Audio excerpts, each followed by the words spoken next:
Well, it is good to be here. I appreciate so much the fact that Mike McKinney was able to teach the class the last couple of weeks, and appreciate the good job that he was able to do. But I'm here. I continue to struggle with my health, but we'll try to press on. If I falter, Mike is going to stand in the gap up here and take my place. Turn in your Bibles, please, to Daniel, the 2nd chapter. Daniel 2.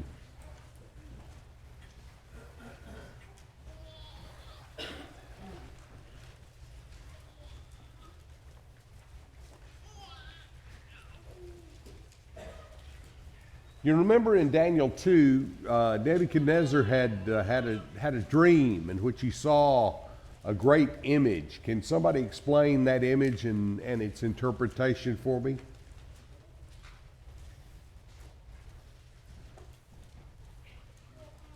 Are those hands being raised for one purpose or no? You're signaling someone else. This is like an auction around here. You raise your hand or pick your nose, I'll call on you. Let me see. Oh, okay, back there I see a hand.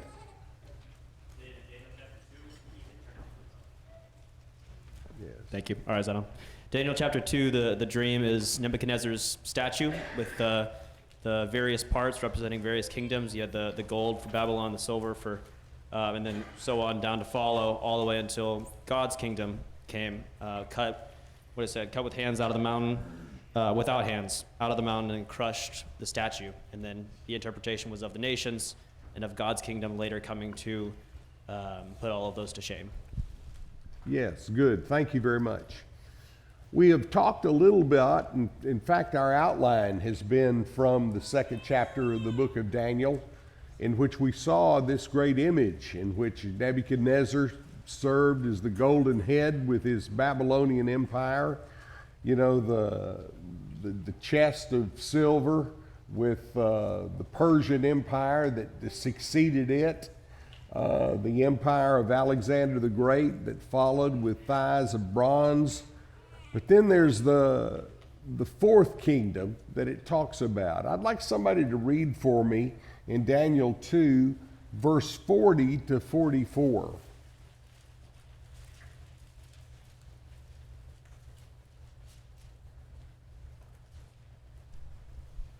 Any volunteers? All right. Okay. Daniel 2, verse 40. And there shall be a 4th kingdom, strong as iron, because iron breaks to pieces and shatters all things. And like iron that crushes, it shall break and crush all these. And as you saw the feet and toes, partly of potter's clay and partly of iron, it shall be a divided kingdom. But some of the firmness of iron shall be in it, just as you saw iron mixed with the soft clay.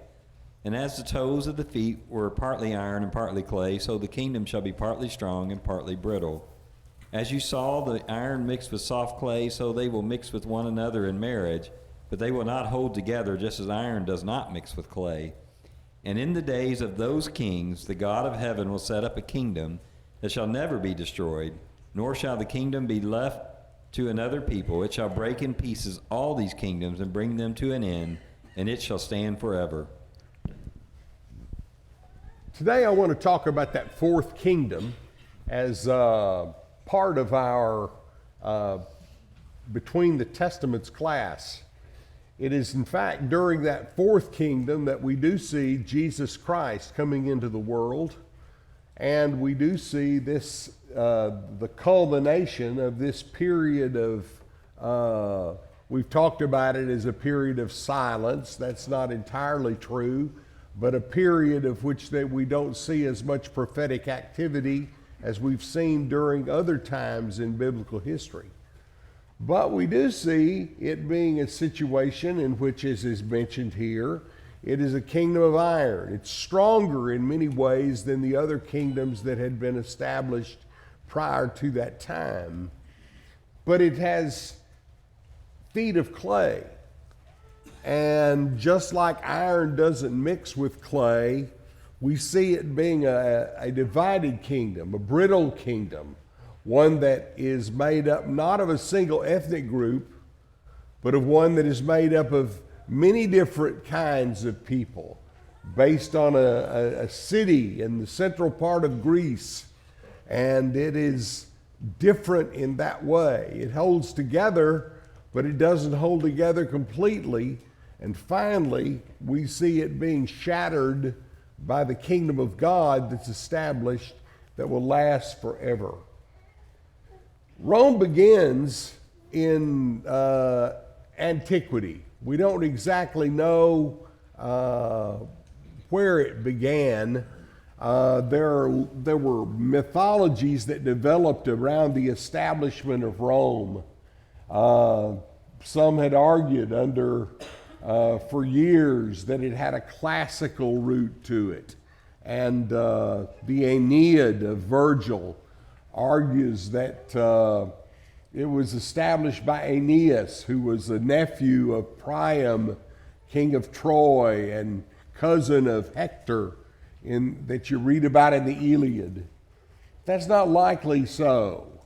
The Romans, if you just ask them even to this day, when Rome was established, they'll tell you the 21st of April in 753 BC. That's the time in which mythology says that Romulus was the one who, with his brother Remus, established the city of Rome. Rome seems to have been made up of Etruscans and Latins and Sabines, but while, again, their mythology would give them more of a pure background, they seem to have been more of a mixed Italic people from the central part of that country. We do understand that somehow between the establishment of the city by Romulus, who wound up killing his brother Remus, otherwise the city would have been called Rheims, I guess. But from that particular point, we see 7 kings in succession leading this Roman kingdom, until finally in 509 BC it is overthrown by a republic. Now, when we think of a republic, we think of it being something that's a pretty democratic way of operating things, but that's not the way that the oligarchic Republic of Rome operated. It was something that basically was made up of the nobility, the hierarchy, and those people had a vote. It's kind of like my dad used to say, you know, we have a democratic dictatorship around here. You're the Democrats and I'm the dictator. And it was basically that way, with the oligarchy having a say in who was going to lead them, but really the common people didn't have much of a say in this Roman Republic that had been established. Roman Republic gradually, through trade with the Greek cities in southern Italy. Here you'll notice on our, well, I guess I just forwarded it, didn't I?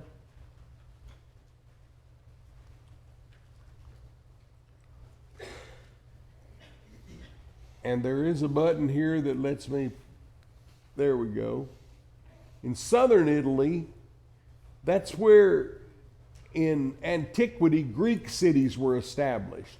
So when the Greeks thought about Greece in ancient times, they thought about southern Italy, eastern Sicily, all of this Greek peninsula, and the western part of Asia over here as Greece. The Roman Republic began to trade with these Greek cities, and these Greek cities gradually fell under their influence. So by the time of about 254 or so BC, they control all of the Italian peninsula. They control about half of Sicily. But the rest of Sicily is controlled by a nation that is actually the most powerful in the Mediterranean right now, and that is Carthage. Carthage would have been right there in North Africa. If you see the red dot, it's right there where Tunisia is today. In fact, the ruins of Carthage are several miles east of the city of Tunis today. But Carthage, if you were a betting person, you would have bet that Carthage was going to be the most powerful Mediterranean state. But Rome doesn't much like that, and in their struggle over Sicily, they wind up having a war that will last for a number of years, and Rome will eventually win it. Carthage is primarily a maritime power, and it was established by people from Phoenicia. You remember Tyre and Sidon north of Israel, and the city of Byblos. Those were all cities that were Carthaginian cities, where the Carthaginian cities had their forebears. So here you have a group of people that worship Baal.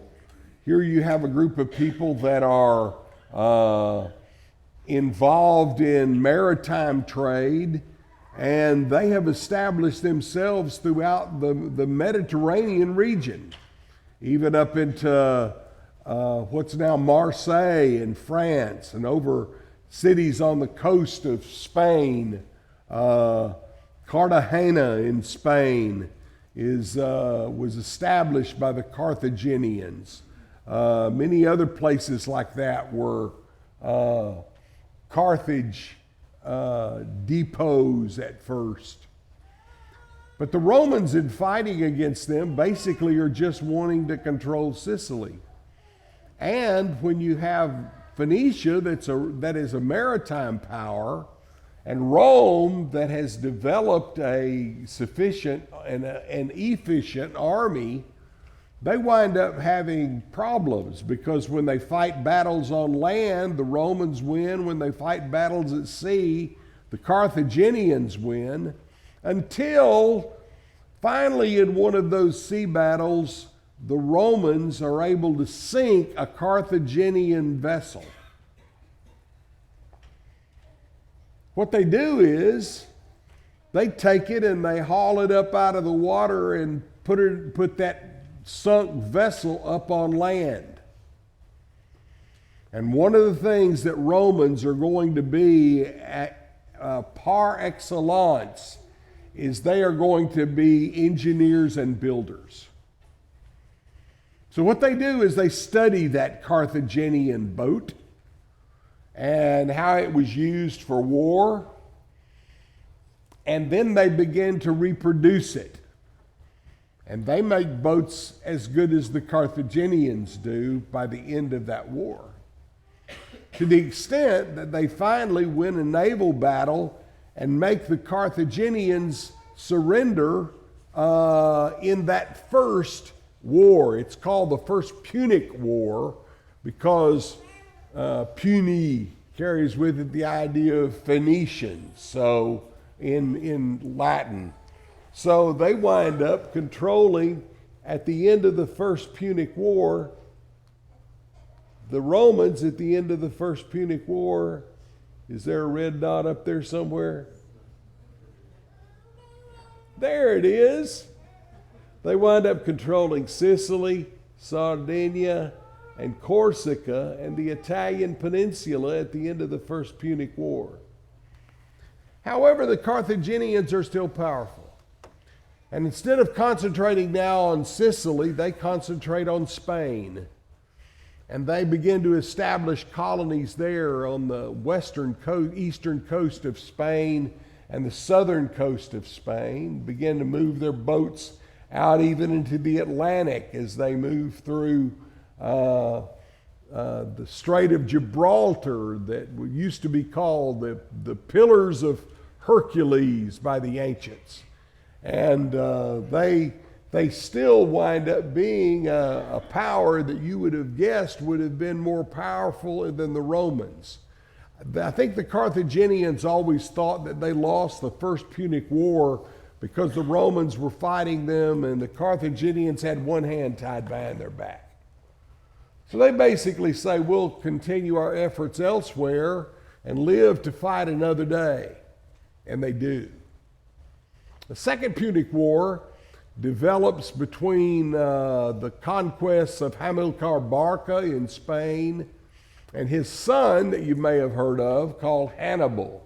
Now don't do this with me. When I was teaching at Florida College, I was teaching this particular period of time, and there was a student after I mentioned Hannibal, I said Hannibal was one of those great generals of history that grew to prominence in a losing cause.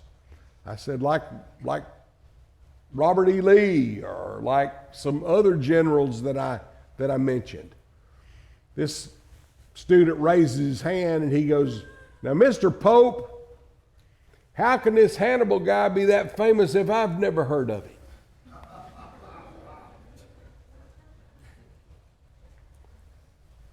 Now this is a freshman in his first semester at college.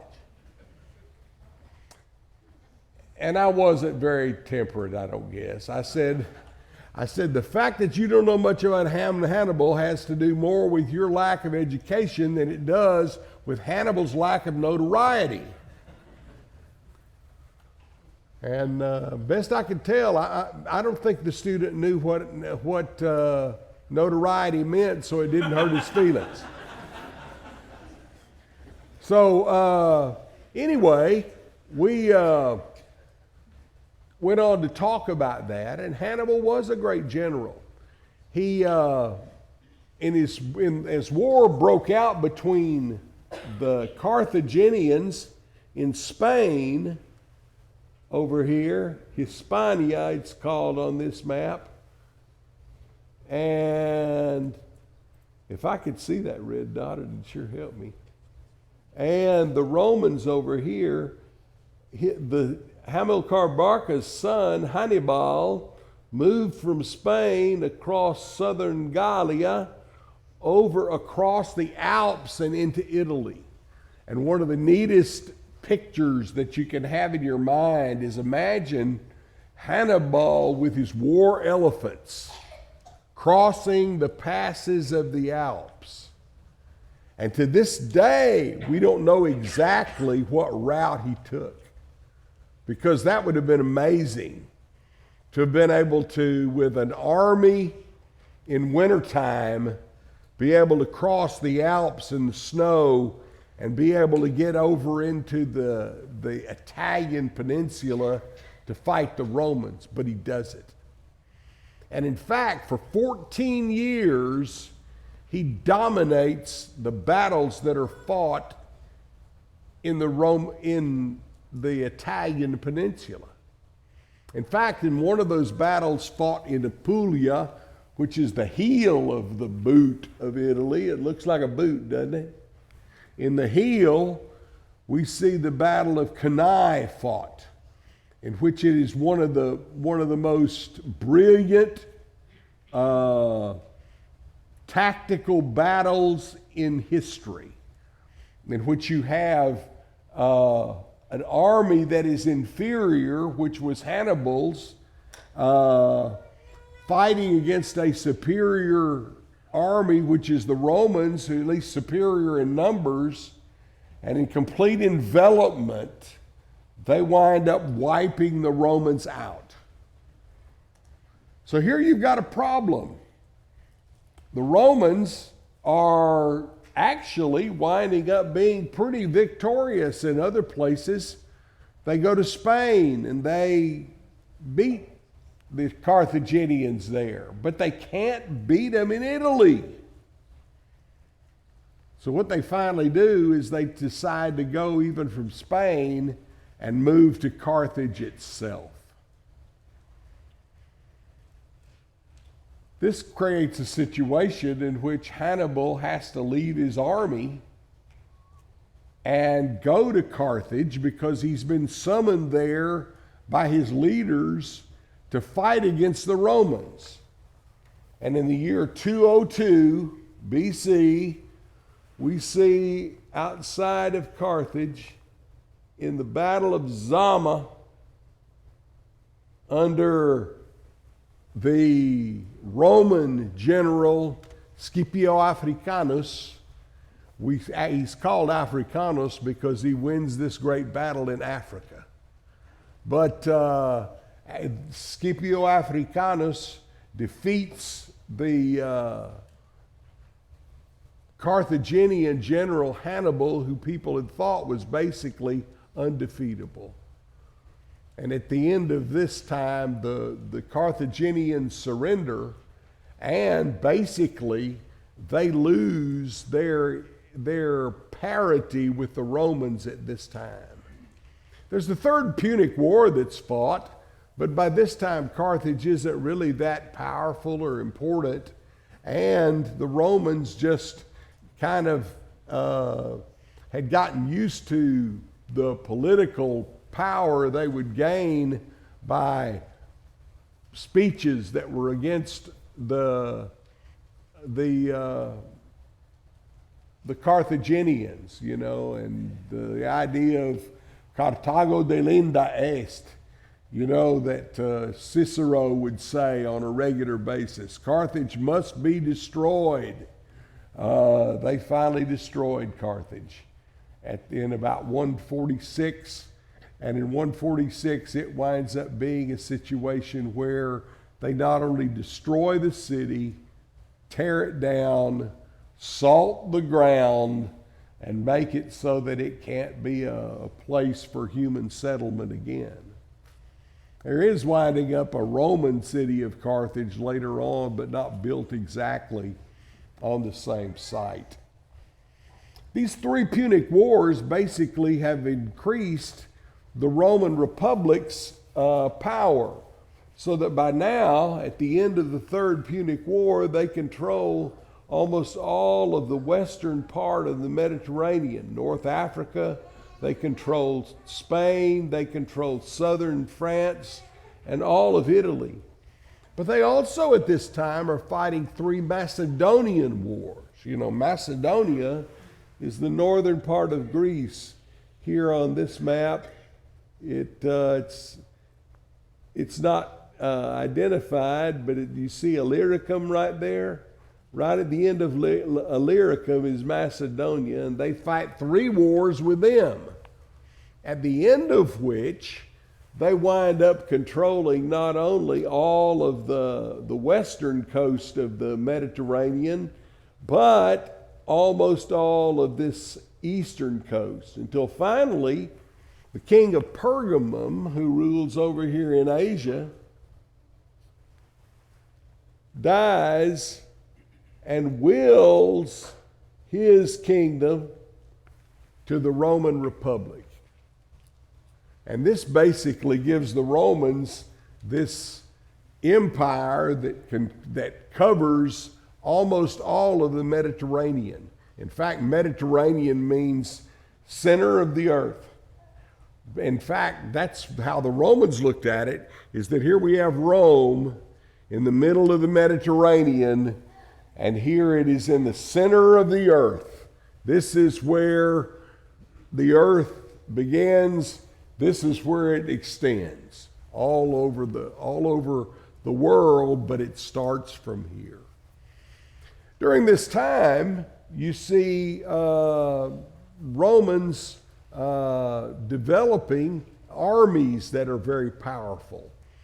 And instead of having a president or a commander, they wind up having somebody who runs the army. And one of the first one of those is a man named Pompey. You may have read about him at the last part of your last lesson, who's the one who finally comes into Jerusalem, and in order to solve the internal conflict between high priest candidates, he comes in and takes over Jerusalem, and in about the year 63 BC. In fact, when he does it, you remember he goes into the temple, goes into the holy place, even goes into the Holy of Holies, and guess what he was surprised to find? An empty room. Somehow, the Jews had moved the Ark of the Covenant out, and there was nothing in the room. And Pompey was just as confused when he left that room as he was when he started. But in doing so, he had, of course, violated the feelings of the Jews and done something that would have been displeasing to the Lord. Pompey is a Roman general that has been fighting primarily in the east. He has fought in, basically, to put it into the Seleucid Empire. The Seleucid Empire, by this time, has shrunk considerably and has basically just this area of Syria now, which was the last part of the Seleucid Empire. Remember, its city was at Antioch, where the red dot is. But Pompey had fought in Egypt, fought in Palestine, fought in Syria, and in 63 he winds up taking the city of Jerusalem. So here, Pompey, if you were to guess which one was going to be the most powerful general that might even be a candidate for emperor, you would have probably guessed it would have been Pompey. That's not the way it works, though. In the meantime, there has been a young man, too young really to have been a good senator in Rome, named Gaius Julius Caesar.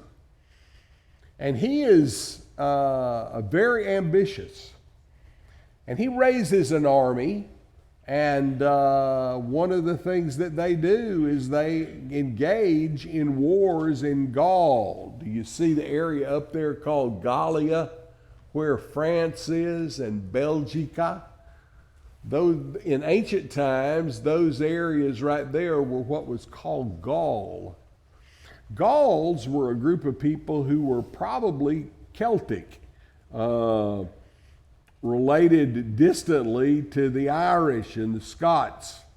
And in ancient times, they were the ones who lived in Gaul, which is what France was called. There were also Gauls that lived in the northern part of Italy. And by this time, the Romans had conquered what were called the Cisalpine Gauls, and they yet were always looking to the north in fear of the Gauls, who they thought of as barbarians to the north. And Caesar was going to solve this problem. So in between the years 58 and 50 BC, Gaius Julius Caesar is engaged in what are called the Gallic Wars and conquers all of this area for the Roman Republic. In fact, if you have a chance to read the Gallic Wars, they are historically one of the best set of memoirs you'll ever find written. And it's written by a man that long ago. You'll probably read it not in Latin, but you'll probably read it in English translation, which is the best I could do. But it is a situation that really describes his campaigns up there, fighting against the barbarians in Gaul. At the end of that, though, he has developed enough power so that the people, and ingratiated himself to the people enough that he's become pretty powerful. In fact, when Rome is deciding how it's going to reorganize itself, and frankly, when you are a city-state, it's easy to operate as a republic. When you now have an empire that goes all the way around the Mediterranean, all the way up to France, and Julius Caesar even crossed over briefly into Britain. And so the empire is really growing, but it's really hard when you have a republic that is made up of a city to rule an empire. Think about that. I expect if our ancestors had known how complicated ruling a nation of 340 million people would be, they would have probably thought a little different about the situation that they were establishing. It really makes the Constitution of the United States seem like a situation that almost had God's approval on it, almost.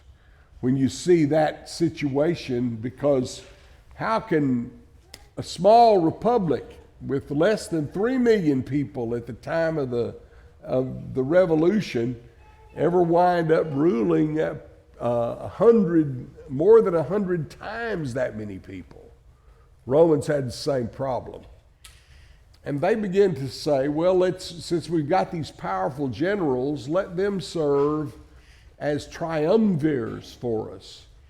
And Julius Caesar, Pompey, and Marcus Licinius Crassus, who's a rich man who lives there in Rome, let's let them share the leadership of the Senate and of the armies. Well, the problem is they continue to maintain their own armies. And over the course of time, the triumvirate falls apart.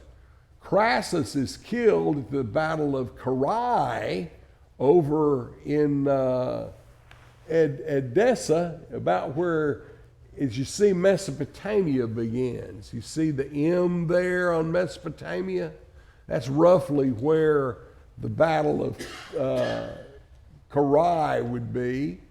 And he is therefore out of the picture.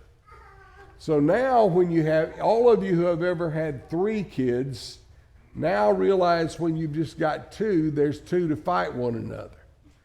And that's exactly the way it wound up being with Caesar and Pompey. And they fought in a war that finally ends with the Battle of Pharsalus. It is, that battle took place right there in northern Greece, in Thessaly, and it is what defeats Pompey.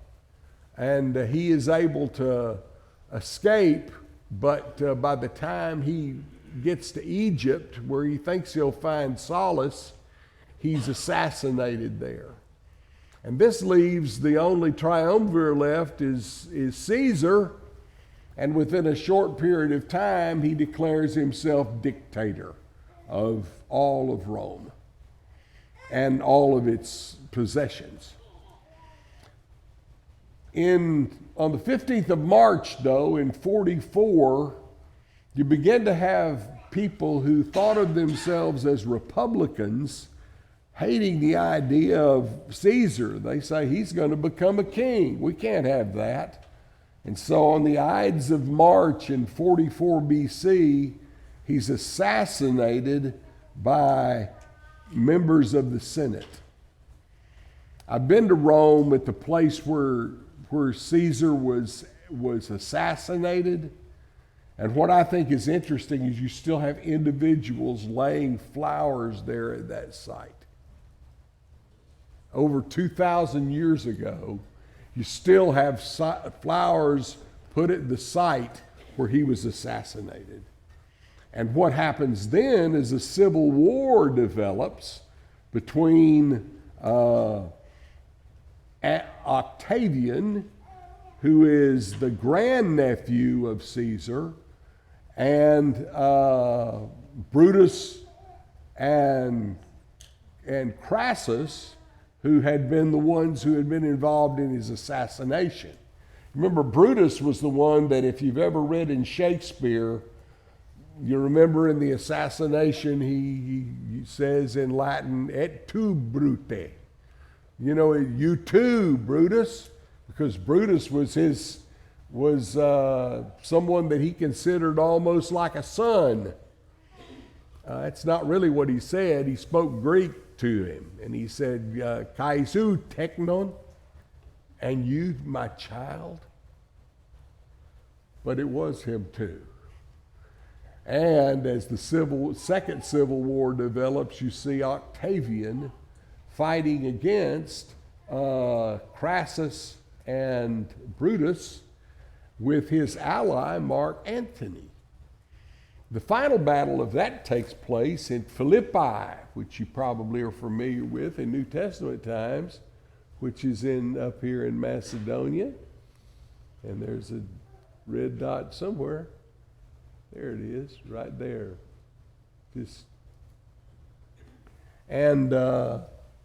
That's where the battle ends, and at the end of that, another triumvirate is established with, this time with Octavian and Mark Antony and with Lepidus. Lepidus is never very powerful, though, and again, another civil war develops between Mark Antony and Octavian. And at the end of that battle, at the end of that war, we see Octavian winning, and he becomes the imperator, which means commander of all of Rome, in about the year 27 BC. So here you have a situation to where this struggle between being an empire and a republic has finally come to fruition. And instead of having just a republic that has a powerful army and has a powerful empire, it finally develops into something that can now be organized like an empire. And one of the things about Augustus, now Augustus was a name that the Romans gave to Octavian. And so we think of him today as Augustus Caesar. But he was one of the best benevolent dictators that you would ever imagine. He did all kinds of things to satisfy the people. He was brutal. He killed off his enemies. I don't want you to get under any false illusions that he's a wonderful person. But he is able to basically develop power by ingratiating himself to the masses and to some of the nobles so that they wind up giving him power. So most of the power that he has is ceded to him by the Roman Senate. But he's manipulating it behind the scenes, and gradually, by the time he dies in about the year 14 AD, we see him being in control of everything. And do you remember, it was in the days of Augustus Caesar that Jesus was born in Bethlehem of Judea. Now,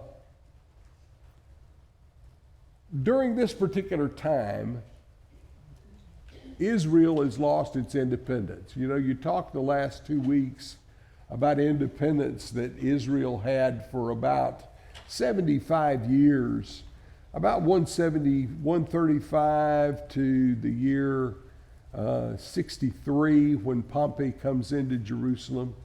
From that point on, it's made a tributary of Rome. They have to pay Rome strong tribute. And one of the things that the Romans do is they don't worry as much about who the high priest is. They worry about who's going to be their governor. And they establish a governor whose name is Antipater. Now, he is an Idumean, and Idumea was what they called Edom in New Testament times. Edom, you know, was that area south of Israel in ancient times, but gradually the Nabateans pushed the Idumeans north, and in the absence of a strong state there through much of the period of the exile, they occupied the area around Hebron. So much of southern Judea was controlled by the Idumeans. Antipater was an Idumean. But you remember you talked about last time how that when under the days of the later Hasmoneans, they insisted, in fact, demanded that the Idumeans become circumcised and become Jews.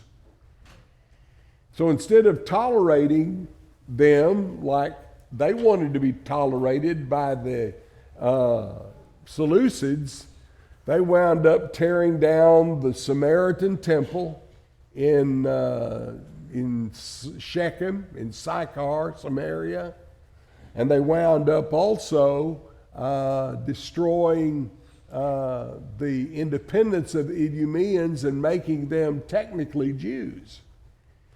And therefore the Romans look and think, Antipater, he'll be a great leader because he's a Jew. But that's not the way the Jews look at it. They look at him as an Idumean, as an Edomite, and therefore he winds up being someone who's hated.